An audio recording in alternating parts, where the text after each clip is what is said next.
The Committee on Growth and Infrastructure will come to order. First on our agenda is roll call. So as soon as we get our nameplate switched here, the secretary will call the roll.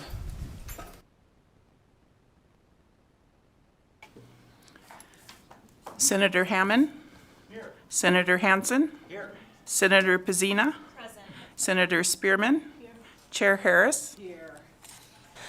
Okay, another nice light day for the committee. We're going to have two presentations, no bills. The first is going to be by the Nevada Department of Transportation.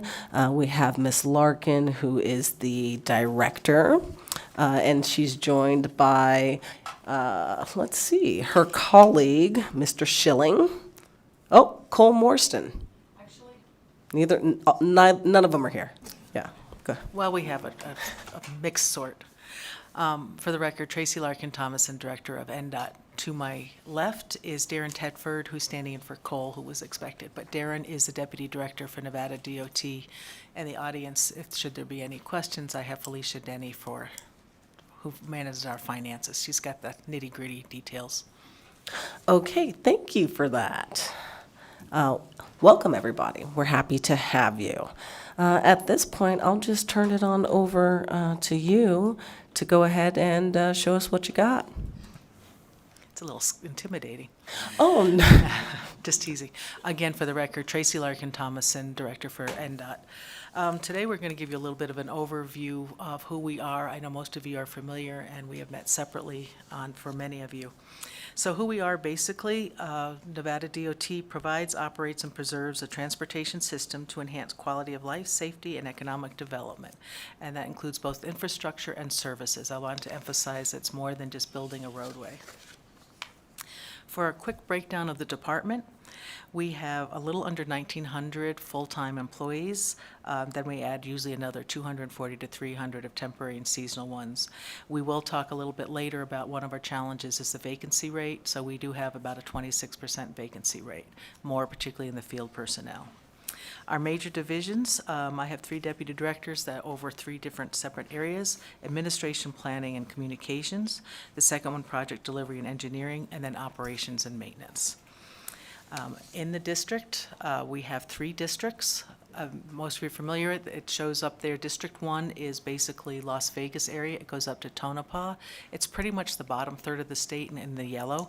District 2 is the Northwest region, Reno, Tahoe, Carson City. It's the area in green, goes to the east until just before Winnemucca, a little past Lovelock on there. And then District 3 is more of the rural areas. It's Ely, Elko, and Winnemucca. In the lane miles, we have about 13,500 lane miles, and that means, as opposed to center lane miles where we have a little bit about 5,400 center lane miles. Center line is just literally measuring it down the center of the road. Lane miles, if it's 4 lanes wide, and you multiply that area by 4. Bridges, we have 1,238 bridges, and just to plug, we have been #1 in the nation for 8 years on the quality of our bridges. We have less than 1% in any deficiency. And on the statewide, the volumes are 50% of all vehicle traffic, 70% of all truck traffic, and 68% of all heavy truck traffic. We've already talked about the districts, and so other than that, really, NDOT's headquarters is in Carson City, which all of you sitting here are well aware of. And I did want to just say one of the other things. On that state where we have all the districts, we have 45 maintenance stations spread across the state. So that's in all the rural areas, and also to facilitate taking care of the roadways there. So in an emergency or first response, we are within a range to be of use to them, and also to maintain the roadways of whatever is needed: emergency management, taking care of the pavement, ditch management, all those type of things. And particularly what's important in the rural areas, that they are part of the community, more so than in the more urbanized areas where we share across many agencies. In the smaller towns, they are the search and rescue, they are the fire team, they are, big part of the community. What we do, one of the parts there is I like to point out that transportation is a fundamental building block to basically everything else we do in life. By the time you leave the door, you are literally on a sidewalk, you're using a bus, you are using a scooter, you are using the roadway. You use it to get to school, you use it to get to health, you use it for freight, for the freight operations, et cetera. So we want to be a support to other sectors by providing a good building block for that. Our mission, safe and connected. We are responsible for the planning and operation of those 5,400 miles, centerline miles of highway. And you know what? We can go faster. I've told I had 15 minutes and I plan on keeping on schedule. So on a multimodal, NDOT is also responsible for an integrated multimodal transport system. So we do support travel by pedestrians, rail, bike, air, and bus. We'll talk a little bit more. Some of this stuff, some of the funding is passed through. So transit is provided through the MPOs, primarily, and that's passed through money to them. NDOT does provide funding for the rural areas, and so rural transit. For rail, we don't directly usually do in rail. We are working with Brightline, which you heard is that large project going in from Las Vegas over to the LA area. It's almost an $8 billion project. We are overseeing the project. I want to point out that there is no state funding or NDOT funding going into it. We are paid for the work that we do with that project, but we are here to facilitate it. On emergency response, this is huge, and I always want to give a shout out because our maintenance guys, this is where they are stellar. They come in for the type of emergency responses you've seen over the years. Just recently, we had the landslide over SR 208 there in Wilson Canyon. They're working on an emergency contract now. Basically completely obliterated the road with the rock slide going into the river there, so we are cleaning that up. We've had the fires up at Tahoe. We've had fires across the state many years.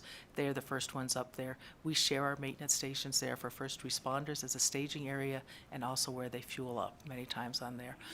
Flooding, et cetera. Earthquakes where, in Tonopah, they had a break in the roadway with a 6-inch differential in sidewalk. So you find it, you're the first ones out there, you patch it up and move on. Environmental sustainability, basically looking at state climate initiatives. This is also coming down from the Biden administration, where we are doing an electrification plan. All states were required to put in an electric vehicle installation plan. Every state did. We are looking around and also being cautious of, while we were the first in the nation to put it in, we do have some waivers.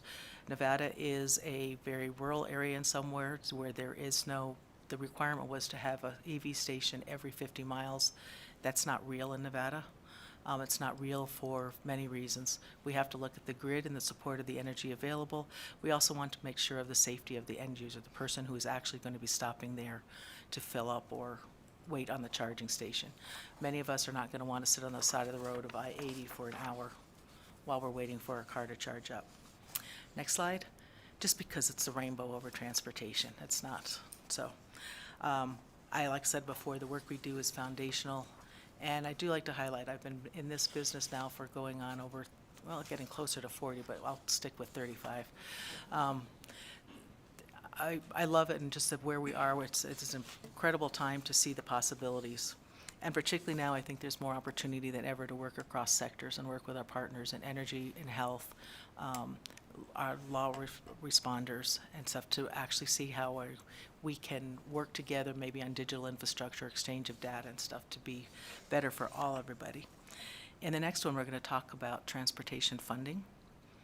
And here, basically, on the latest financial information, we anticipate having approximately $968 million available to initiate projects in federal fiscal year 2023, which we are already in, and that number does fluctuate a bit over the next 4 years. NDOT utilizes highway user fees, federal aid, and for 2024 only, per the governor's recommended budget, there is some general fund authorization to fund approximately 99% of its operations. You will see that we replaced an estimated $2.56 million of highway fund with general funds in order to show the gas tax initiative. The federal aid highway system is a reimbursable program requiring an upfront expenditure of highway funds. We spend the money, we send them a bill basically, and then get paid back. What is great about Nevada in the fact that there is so much public land, basically between about 85%, 87%, Our federal programs only require a 5% match of state funds. So we get very good bang for a buck. For every $5, we get $95 of federal fund for most of our programs. Most states have a 20-80 match. There are a couple programs in planning where we do have to do the 20 match, but by far we get a better bang for our buck here. The federal aid revenue figures, they do reflect an increased amount due to the recent transportation bill. The bipartisan infrastructure law, also known as bill, and it's also known as IIJA, Infrastructure Investment and Jobs Act. It has given us an increase about 20 to 21% of our budget, so it's a really good increase. One of the challenges we have, I'll just touch on briefly later, is that is very much being eaten up by inflation with construction costs. We are in fiscal year 2024. NDOT is requesting authorization to sell bonds in the amount of $150 million, $100 million to be paid with state fuel taxes, and $50 million with the fuel revenue indexing. On the next one, on the highway fund source part, on the left side of the screen, you will see the state user revenue, where you were basically where we have the special fuel tax, which is 19%, the driver's license fees 4%, governor's service fees 13%, motor vehicle registration fees 21%, motor carrier 7%, and of course by far the gas tax of 36%. And I also want to point now, if you take that figure on the left, it is actually represents the blue on the figure on the right. So basically that is what we get from the state user revenue, and the rest is what is adding in on federal. So we have we have the DMV and DPS, Department of Public Safety was 10%, and then federal 29%, so overall of our overall budget. The fuel taxes make up the substantial point. The federal fuel tax rate is 18.4 cents per gallon, and the state rate of 17.65 cents per gallon. That hasn't changed since the early 1990s. Local fuel tax indexing, though, has been implemented in the Clark and Washoe counties, and some of the Clark County indexing, the state where they index the state portion of the taxes, does come back to the Department of Transportation to be utilized within Clark County, but there is some additional funding there. Expenditure breakdown. Just a quick breakdown here of how does the funding get spent. So what you'll see is the gray is construction, the maintenance is orange, and then blue is administration. So approximately over 10 years, we have an average of 75% of our funding is used for construction engineering, 18% for maintenance, and 7% for administration. So that's breakdown. We're actually pretty lean on the administration part. For the highway fund expenditures, we're expending about $1.2 billion. For Nevada DOT, that where it goes to is we receive about $935 million. DMV receives about just under $147 million. DPS is about $82 million. And then others like the State Public Works Board, Transportation Authority, et cetera, is about $84 million. Am I keeping on time? That was meant to be a smile, but federal funds direct to the MPOs. As we mentioned before, there is some funding that goes directly past. Okay, I'll talk faster. The federal funds that go directly through the MPOs. So in Clark County and Washoe County, particularly, there's funding that goes through, particularly for, as I mentioned before, for some transit.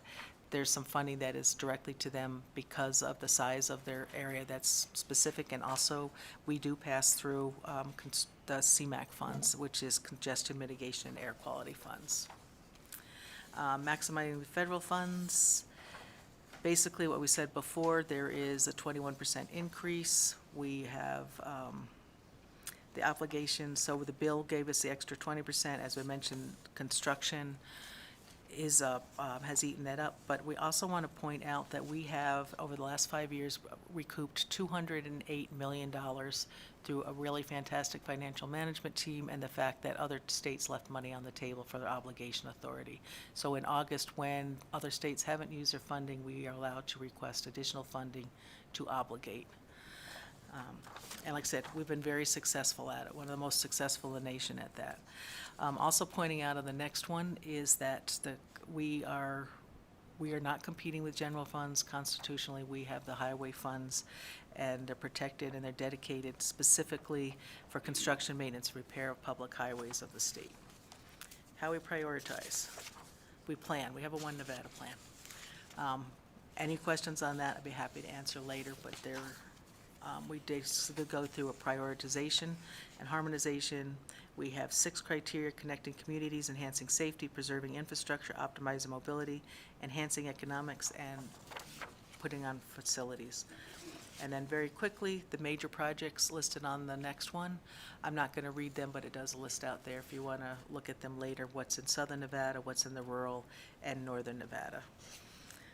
And then again, the bright line, which I mentioned. The challenges, and here quickly I want to put out is increasing population. Nevada is increasing population at about twice the national rate, so we're about between 14 and 15% over the national rate of 7. Construction costs are going up between 15 and 20% overall. It is canceling out. So you have things like equipment is 20% more, fuel gas is 33% more, concrete is 14.3% more, and asphalt is 19.8% more, all of which are key in the type of building that we do.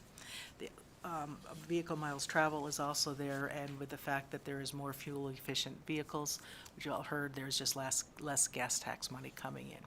The other thing we also have is a big issue with vacancy rate. I'm just going to be blunt, a lot of it has to do with compensation, but we are looking at a 50% vacancy rate in Vegas for maintenance. In Reno, we're looking between 45 and 75%. There are times now when I do have plows I could use, but I don't have a driver to put in them. It's very unusual from when I started with the state years ago, where people were lining up to come in. In the rural areas, we're looking along about the same. Overall, it's 26%, but the field personnel, maintenance, and construction represent the highest part. That's the end. Any Yeah, questions? 14 minutes and 55 seconds, so A+. The bad news is there's no limit on question timing. So, Senator Hammond? Thank you, Madam Chair. I do have a question. It pertains to the last slide you gave. You're talking about your vacancy. I think that is true. I think of almost every state agency. We're all suffering. We're all looking for folks to fill those vacancies. I think you've been very proactive, and I would really like to have you talk a little bit about what you've done, what you're doing right now in your agency, specifically talking about workforce development and trying to get the younger folks excited about and involved in working for NDOT, because I think that is a really important thing to talk about right now. Actually, I'm really pleased. I was with NDOT and retired from NDOT. Gonna have to state your name for the I'm sorry. record. And yeah, Tracy Mike. Larkin-Thomason, Director for NDOT. Approximately 2 years at the last session, we initiated some legislation for student positions, trade positions for targeting 16 to 18-year-olds. That was successful getting through, and the idea is that they would work part-time, and they could do things like working in the shops, diesel mechanics. They would be looking at maybe working with building facility and with our radio or communications. They do have, the limitations are they can't drive and they can't operate heavy machinery. Despite the fact it did pass, we have 15 positions that we were starting, and we have finally gotten through all the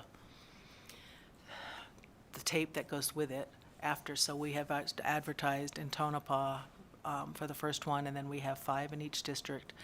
And the intent was they can work a certain amount of time. They have to work with the school. They still have to get their GED, but they can continue work part-time from the time they're 16 till 6 months after they graduate. And the intent is to introduce them to a trade, get them kind of used to working around different areas, and then for some of us, we're kind of looking at a pipeline, but regardless, it's something to give them a skill set to move on to other areas. We also, we intend to go more. I really want to expand this. We have done engineering programs for several years, but we want to expand that to looking at potential certifications for like data. Our workforce needs are changing. to see if we can work with the colleges and stuff about getting even some technical part of it. They don't necessarily have to be a four-year graduate, but someone who has the basic skill sets to move with different certifications. So successful in one, and I'm giving you a little hint of what I want to do in the future. If I could, Madam, just to follow up, I just want to make sure that you said that you've been doing it for a while now. And again, just to remind everybody, this is the month for career and technical education in the state of Nevada. So it's a good thing that we're talking about this. We've talked to lots of other folks today. We've had the Future Farmers of America, representatives here today. Have you been able to retain some of those students that you brought in? Have you had a couple of them now for a couple of years? No, we're still starting, that's what I said, we're just getting started on, once it Name- passed, then name it for had the to work with record. the school. I'm going to bring a recording click. Tracy Larkin Thomason, Director of Nevada Department of Transportation. We haven't had, we're just bringing them on board. We did need to work out some kinks working with the school districts. We want to ensure that both the school districts and we know where they are, and also if they can get credit for it, those type of things. And just ensuring the safety of the work site. So there's an inspection of that, of where where they will be working. But it is out there in advertising. I was very excited about that.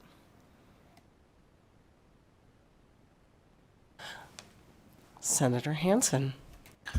Thanks, Madam Chair. First, a little mild complaint, and that is an agency that spends $1.5 billion should get more than 15 minutes to tell us all about what you're doing, and especially one that everybody relies on.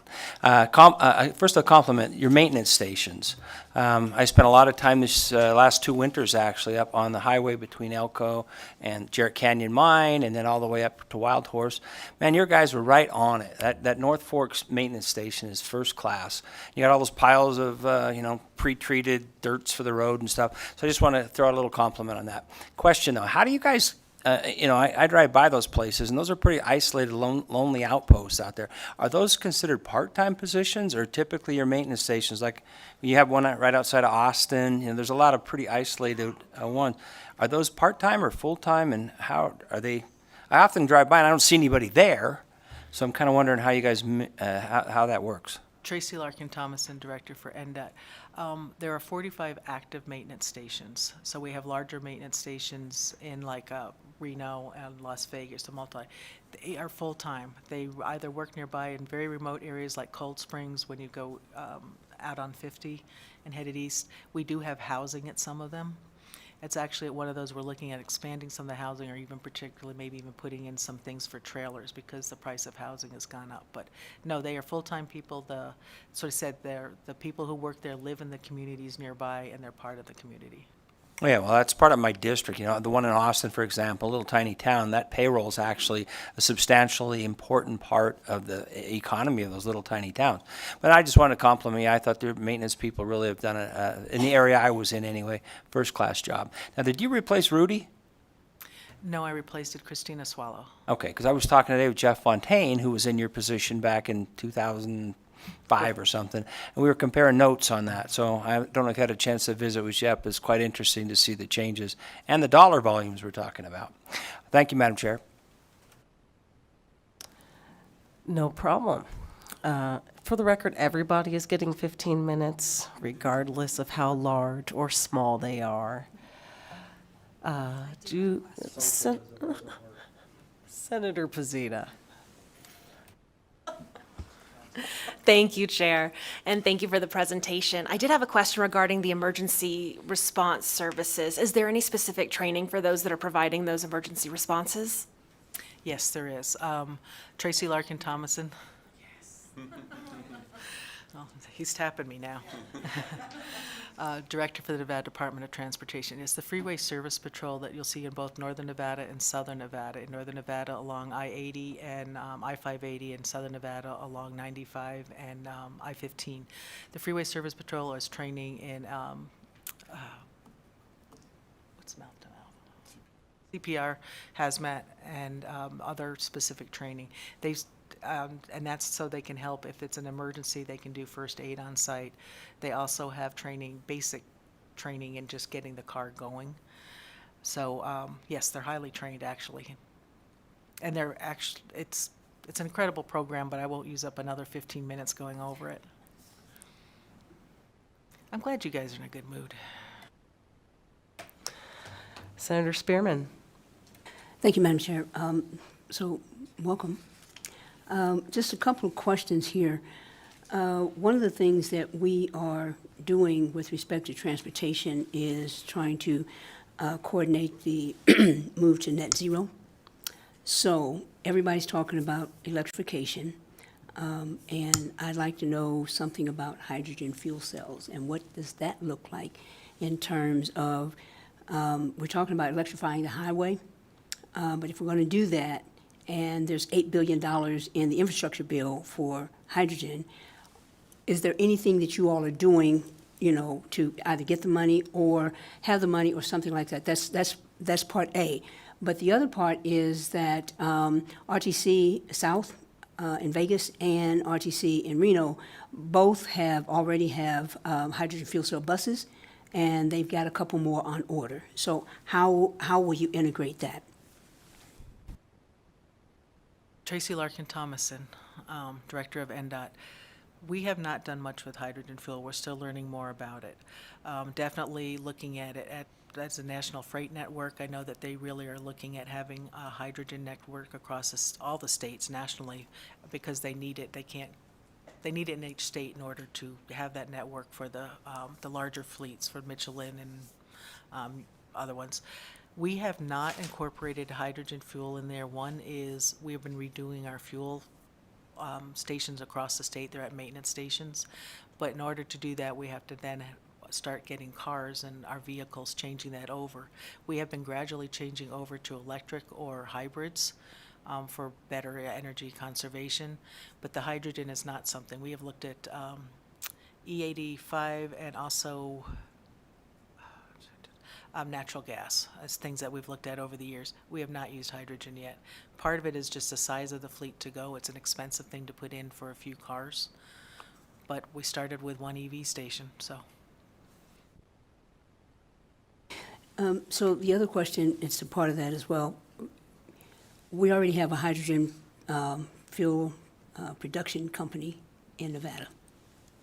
And so it's prudent to me that we kind of figure out what's going on there and how that works its way into what's happening in Nevada. So I applaud you for the hybrid way of doing getting people to work, employment. 16, I think that's great. I've never heard that before.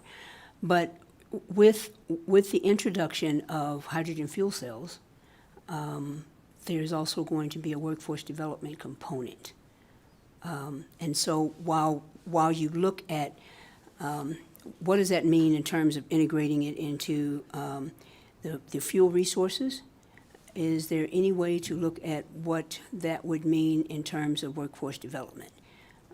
Somebody's got to either fix the pump, put the pump in, or whatever. And a hydrogen fuel cell pump looks just like a gas station pump.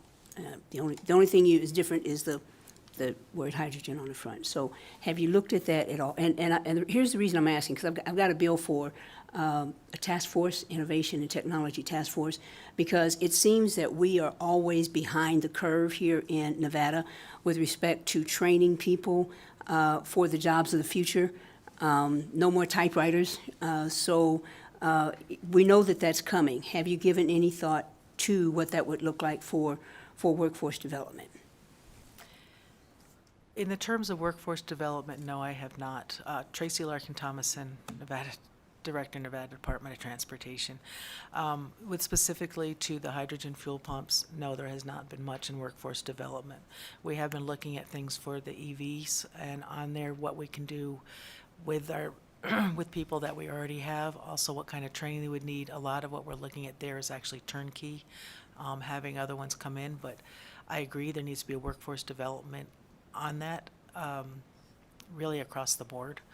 I've really been concentrating more on some of the digital infrastructure, which would actually include the network of fuel tanks, of how we actually get the data back. So if you know that you're going from Las Vegas to Tonopah and you want to charge up there, that you know that there's a charging station that you can use that's open and ready.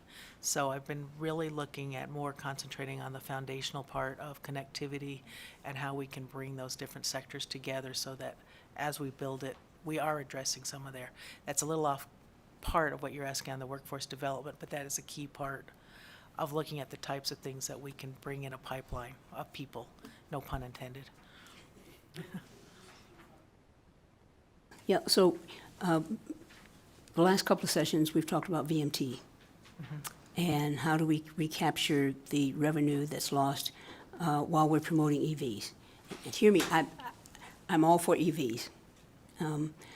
But the hydrogen fuel cell has a built-in mechanism to get that money because there is the tax that's built in, so as you pay for the fuel, the tax is already in there. Just a thought. Thank you. Are there any additional questions for the Department of Transportation while we have them? Okay. Thank you so much. I appreciate it. Sorry that we had to keep it moving, but I really appreciate you being here. It was very impressive. Please take that with you throughout the day. That is a win. Okay. Next, we have Anand Nandakumar, who is the CEO and founder of Halo.car. And he's going to come and just tell us a little bit about what his company is up to. It's nice to see you. You see how it's done. The standard has been set. Thanks. For the record, I'm Anand Nandakumar, founder and CEO of Halo.car. We don't spend $1 billion, but thanks for giving me 15 minutes.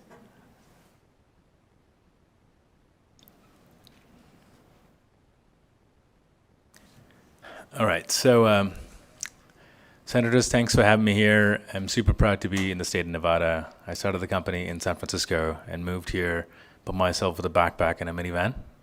And now we're about 30 people. So yeah, I'm here to talk about the journey and talk about why I started Halo and what the mission of the company is. Ultimately, the vision of the company is to transition the world away from gasoline cars to all electric. If you think about cars today in general that are privately owned for the most part, 41% of all carbon emissions that are coming from transportation are coming from passenger cars. And when we buy a car, we park it 96% of the time. And when we transition to all electric, the transition is very, very slow right now. And there are big problems behind why the transition is so slow.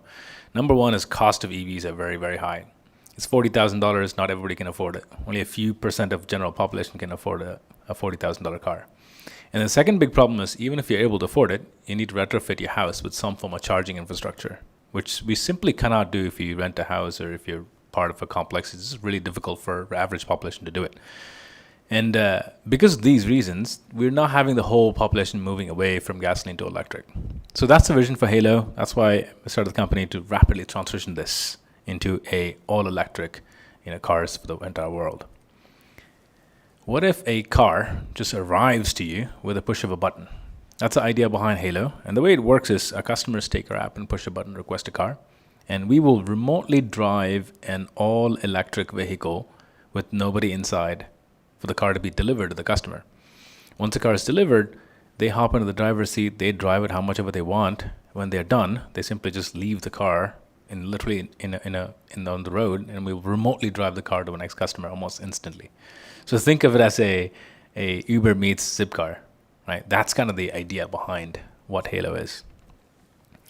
It's extremely convenient for our users because if you think about the whole private car space or the car space, that you've had car rental companies, you have car share companies, you have private cars that are driven by professional drivers.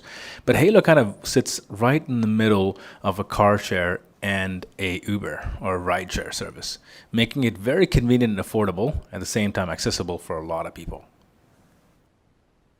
And the way we do it is we simply remotely pilot the car. These are all employees of our company. We've hired them locally here, trained them in our own training process, and they go through a full certification that internally we certify. Only after X amount of hours of training, they can actually remotely drive this car. This is right here, actually in Las Vegas, in downtown Las Vegas, where our HQ is. I'll show you the building too. But that's where they sit and drive our cars to be delivered to a customer. Once it's delivered, customers take over, and we completely disconnect. When they're done, we again connect back to the car and collect the car back, and we bring it back to our charging stations, our cleaning stations, to make sure it's cleaned and ready and serviceable for the next customer almost instantaneously. So a little history on the company. I started this company in 2019. One person left my high-paying job and said, I'm going to find a way to make this work. Before starting this company, I ran Uber's perception division for their self-driving cars and trucking program. Left that to start this company because it was incredibly difficult to solve level 5. Level 5 is great, autonomy is great. If all cars are electric and autonomous, it's going to be a big change for the world. But then let's be honest, it's going to take another 15 years for it to be absolutely ready and commercially viable. That's why we needed to solve these kind of problems today. And my mission for the company was to get the whole world to all electric. How fast can we do that? In 2020, I had the first prototype working. I was literally sitting in the car myself with an Xbox controller trying to run the car from inside. That's how I started the first prototype. And then 2021, we started road testing, and then DMV of Nevada gave us the first permit to commercially start this operations. Super proud to be working closely with the DMV of Nevada. That's why I came to the state, because Nevada has been very progressive in terms of regulating and working closely with tech companies like ours. That's why I left San Francisco. It was really difficult to work with California regulators, to be very honest. And because of that permit, because of our tech improving, we've generated a lot of IP, and we were able to attract incredible amount of investors from Silicon Valley to invest in the company. That's how we grew to about 30 people right now. So we already have customers in-house, and people are requesting cars right off the bat. If you go to halo.car, you can request a car right now, and we'll come and deliver a car if you're in Vegas, because we only service Vegas area. And all the customers absolutely love us. We've got incredible coverage in both federal level, nationwide press coverage, and a lot of local coverage in Las Vegas on how our operations are, what we do, what we operate, what our missions are, all that kind of stuff we've come across in all over PR. So a little bit about how we operate. We operate in 4 stages. Stage 1 is manual only. That is, if you go to halo.car today, if you're Vegas, you can request a car. We will literally sit in a car and drive the car to you. There's no remote pilots, there's no autonomy, nothing. It's just manual operations, just get a car to you. And then that allows us to learn how customers are using our product, where service is needed, where the demand is coming from, and then start remotely driving that car with a safety driver inside in stage 2 to deliver the car to a customer. That infers even more information for us to get to stage 3, which we're going to be launching in about a month in downtown Las Vegas, where the cars will be fully remotely piloted with nobody inside, but there'll be a chase car. In the chase car, there are 2 people sitting. One is a chase car operator and an e-stop operator that has a wireless connection to the car to stop the car in the event they want to stop it. All this leads to stage 4. The ultimate goal is, if we are able to get a car to a customer for the lowest cost, we can scale this operations drastically. We can have several thousand cars running all over the state. That's the idea. If there are so many cars running all over the state, now people can get access to EVs a lot faster. That's the idea behind these 4 stages. Today, we are operating all across Las Vegas. This is the general region that we're operating, except for the airport. But outside of that, we're fully operational. You can get a car anywhere, and we'll come and deliver a car to you. And we're launching stage 2 in downtown. That small little triangle polygon, green polygon, is where we're launching in downtown area in the Arts District. Next, later this year and early next year, we'll be growing that as and when we start delivering more customers. We're testing a lot. Our fleet is growing as well. We collect a lot of data to understand where the demand's coming from and how do we scale the operations. And this is how the staged operation is going to look like. It's late this year. So this is a bit of our journey last year. We had incredible time building this company. We took over this building that is right across from the English Hotel in downtown Arts District. And all of our employees are based here locally in Nevada and locally in Las Vegas. And most of the people that we've hired also moved from San Francisco to Las Vegas to work for our company. And all of our remote pilots are local folks that we hired, trained, and employed. We also have an incredible partnership with T-Mobile. They've also invested in the company because they've seen the IP that we've created. It's an invaluable product for their actual network carriers. We've got incredible press. We've been quite honored to have that much covered about us. And we're super, super excited to get this vision and mission running, and really excited about 2023 and the prospects of what we're going to do. That's us. 8 minutes. All right, I love it. Yeah, apparently. Somebody's got to be. Any questions? I would imagine just one? All right, we got plenty of time. Senator Hammond.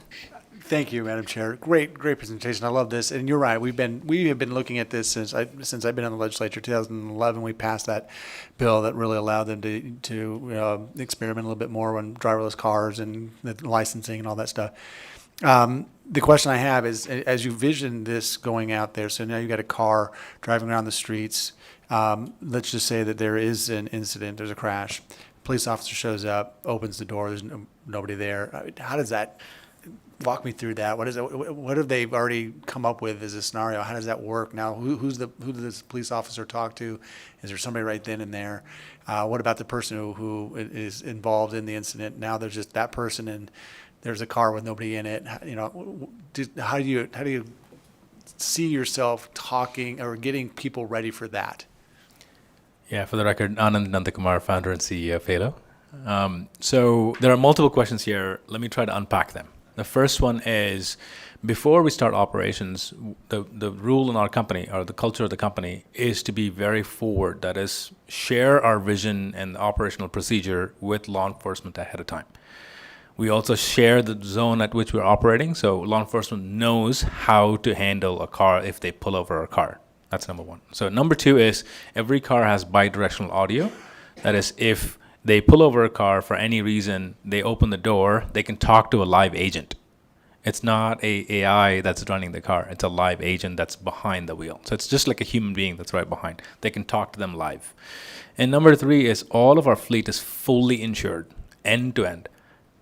So when we remotely pilot, it doesn't matter. When somebody's sitting inside the car, it doesn't matter. We are fully insured with A+ carrier. That's nationwide coverage. We have a full coverage, end-to-end covered. So is there a picture of the person who's driving the car on a screen somewhere, or are they just like talking to a? I mean, this is interesting to me. I find this to be fascinating, and I just wanted to see how, because eventually you got to get the public ready for this. Yes. And so procedurally, I love the way you're already attacking this. You're saying, okay, we're going to make sure everybody knows what's going to happen and how it's going to happen. So is there a big? I mean, Tesla's got a big old a big screen right there. So everything. Are they going to have pictures of the people there, or are they just going to be talking to somebody on a speaker? Yeah, Anand Nandakumar for CEO of Halo Car. We do have a screen inside the car that's an OEM standard screen, but we don't have anything displayed there. But the whole point of educating law enforcement is to tackle a problem like this. If they do interface with a problem like that, they know how to handle it. So that's why we give them rides in the car. We invite them pretty regularly to be a part of the company's updates. So in this case, if they pull over, they will open the door or window will roll down, and they can hear the audio of the person, and the other pilot remotely that is there will introduce themselves with a name and who they are. That's how they start communication with the actual agent that pulls over. And I would strongly recommend you come down to Vegas and hang out with us for a little bit, get a ride in the car. You'll experience how we build it all. Absolutely. I do have one more. So, I've been threatening to take my mother-in-law's license away for a long time. So let's just say, I decide that we take the license away. I heard you say that when the car is delivered, then the person who rents the car basically takes over and drives. Do you see a scenario in which, somebody like that who may not have a license anymore, where your driver does actually drive them? I don't know if we have made that capable yet. But is that something that you see in the near future, or something you're working on right now? Anand Nandakumar, CEO of Halo Car. At the moment, there are two reasons why we don't do that. Number one is the liability is too high when we remotely drive a person sitting inside the car. That's number one. Number two is it's not cost effective for us first to remotely drive you around or anybody around.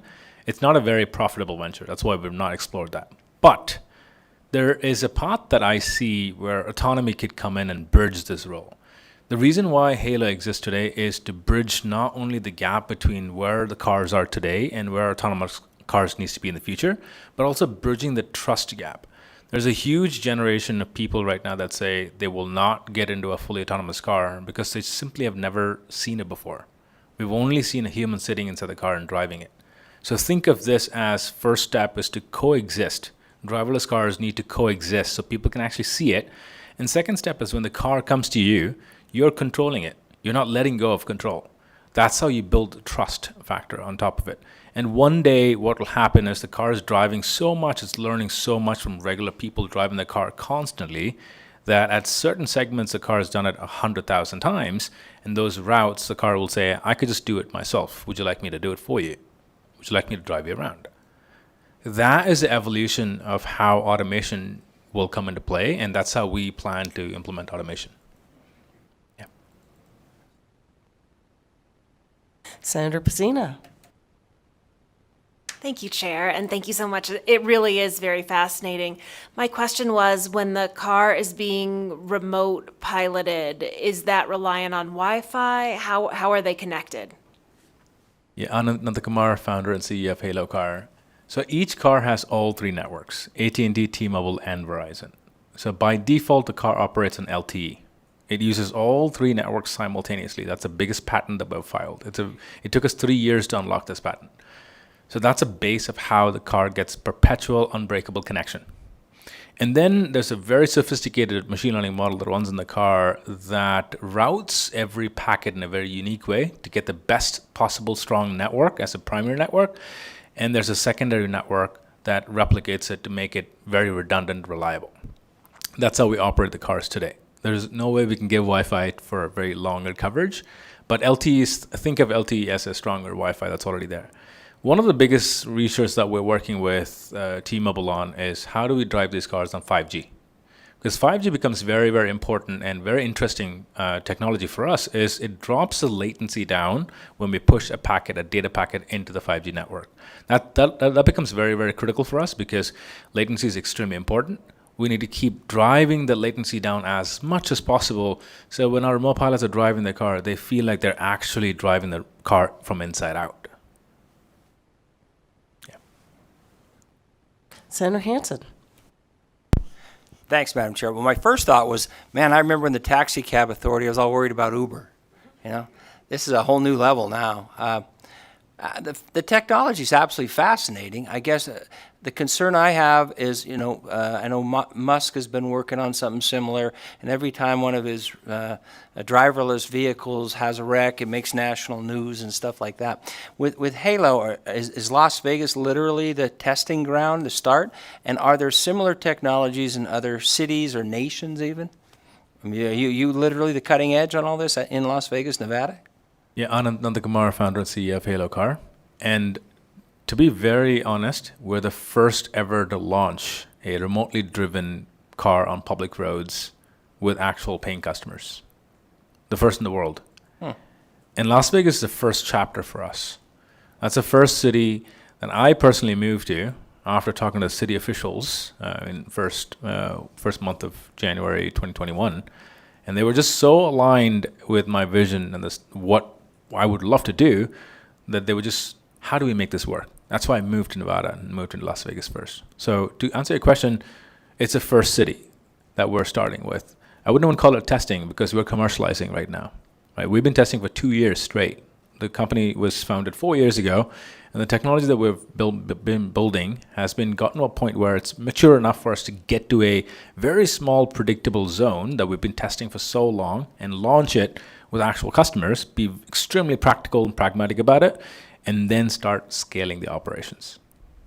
Well, it's all fascinating because you realize if this is what you describe, we may be looking at the future Henry Ford, You know, in 50 years, this gentleman right here, people will be looking at him like we look at Elon Musk kind of right now. You know, if he was sitting here like a little bit starry-eyed, at least I would be, because the guy's amazing. So you're on that same level, potentially. I don't know, I think it's just fascinating. You know, the whole world's changing so fast, and the idea of literally having cars drive themselves, and not only that, then very much like New York City used to be, nobody owned an automobile, they all used the yellow cabs. So it's very similar in the future, potentially, for what you're doing. And so all you folks out of Clark County, you're on the cutting edge here. So very fascinating. Thank you for your presentation. And be very interested to see how this technology evolves in the next few years. Thank you, Madam Chair. Would you be willing to put on the record that you have no plans to purchase Twitter? Let me start with first spending $1 billion and get 15 minutes. No need for that here. No need for that here. Senator Spearman, go ahead. Right, thank you. I too am intrigued by the technology. One of the questions that I would have, so in my car, I have this thing where if something happens, then OnStar comes on and says, "Are you all right?" So if you have a medical emergency while in one of your vehicles, what happens? What's the process for that? Oh man, this is a beautiful question. For the record, Anand Nandakumar, founder and CEO of Halo Car. This is something that we've had a lot of internal discussions on. And the most important part of how we need to think about this is our cars are retrofitted with enormous amount of sensors. 6 cameras that goes across the car that gives full 360-degree visibility. For number one, for us to detect there was a medical emergency is a really difficult chapter. It's a difficult problem. If a customer that's inside the car pushes the emergency button inside the car, then we will know there's an emergency. Otherwise, we can naturally detect the way the vehicle is moving. If the vehicle has a really emergent braking system that triggers or they decelerate for incredibly fast reasons, then we can trigger some form of risk condition. And based on that, we can remotely connect to the car and see what's happening around and take precautionary measures like call law enforcement or dispatch a call to 911 or dispatch an ambulance to come down to the scene a lot sooner. Plus, number two, what we do is every 30 seconds, the camera records outside the car. That is, it keeps a 30-second ephemeral data that's on the car. So anytime it detects an incident or initiates an incident internally in the car, that 30-second segment gets uploaded to our cloud system servers almost instantaneously. That gives us ability to, number one, understand where the situation is, what issues are happening. It goes in the record that we share with our insurance carriers as well to make sure that we are complying with all the laws, all the protocol. Also, if law enforcement needs that data to see what really happened in the event, it's a really important data point. Most of the time when an accident happens or incident happens, law enforcement doesn't know what happened in the scene. They go in blind, right? They go in cold, and then they get to know what is actually happening. But what if a scenario happens where this incident is detected automatically and law enforcement gets to watch the video even before they get there? That would be a big game changer in the scene, right? That's what we kind of foresee in the future. All right, does the committee have any other questions? Okay, thank you so much for joining us. We really appreciate it. We will just roll right on into public comment. Is there anyone out here in Carson City who wants to give public comment? Okay, not seeing any. Don't see anybody in Las Vegas either. And it was such an interesting day. BPS, would you check to see if maybe we've got some folks on the phone? Chair, the public line is open and working. However, there are no callers at this time. All right. Thanks for checking. I guess that means this party is adjourned. Everybody have a great day.